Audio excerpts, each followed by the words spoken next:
Welcome to footballgameplan.com, where football makes sense. I'm Emery Hunt, the czar of the playbook, and welcome to our football construction site as we build the team through the 2018 NFL Draft.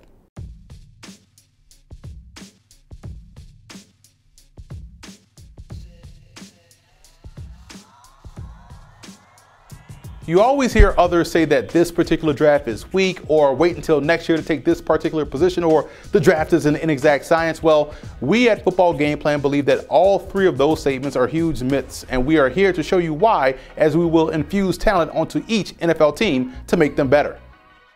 First, let us all get familiar with the mock draft rules. Number one, these mock drafts will be utilizing the grading system at Football Game Plan Scouting. So yes, some of the players will probably be graded higher or lower than what is seen elsewhere, which is why you will probably see some players in the later rounds or earlier rounds than they will actually go. Which leads me to my second point. These picks are based off what I would do as the GM, not based off what I think will happen or what will happen, of what I've heard. They're based off what I would do if I were the GM, based off what I perceive the team needs to be. And finally, it's just a mock draft. Sit back, relax, and enjoy the video. Also, to check out those rankings or gradings of these prospects, visit the website at the bottom of the screen.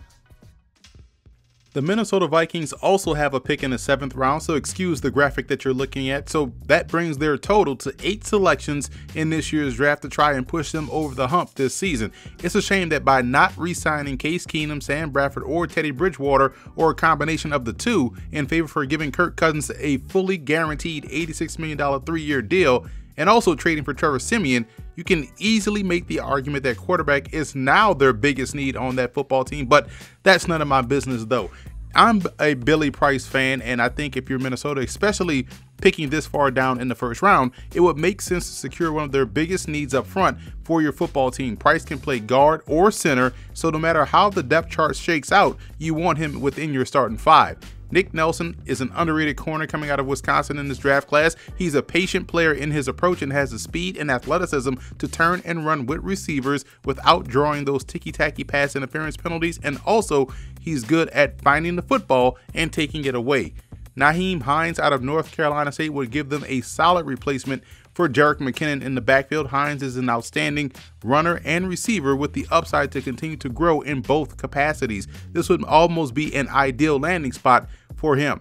In the 5th round, Tavares McFadden out of Florida State was still on the board, and I think his overall game is okay. I know this past season and the athletic testing would challenge that thought process, but I like his game enough and feel as though he still has value. I went deep diving for some sleepers in the 6th round, starting with wide receiver Kory Robertson out of Southern Miss. He has some Roddy White to his game, and I like how he attacks the football once it's in the air. He's also one that is capable of playing outside or inside as a bigger slot. Nate Gaines of UT San Antonio has the menacing style that makes receivers think twice as they head over the middle of the field. He was excellent all week long at the Tropical Bowl down in Daytona Beach and has the ball skills to serve as a 3rd safety within a defense. Cameron Tauber was one of the better defensive players in the PSAC during his California of Pennsylvania career. He's a Sam backer as a pro that can also put his hand down in the dirt and rush the passer. Rounding out the Vikings draft is another small college sleeper in James Okeke out of Division III Wesley. Okeke has a game that can play any one of the receiver spots, but I think he's ideally suited to play on the inside and has a ton of upside left in his game. He can also project as an H-back as a pro.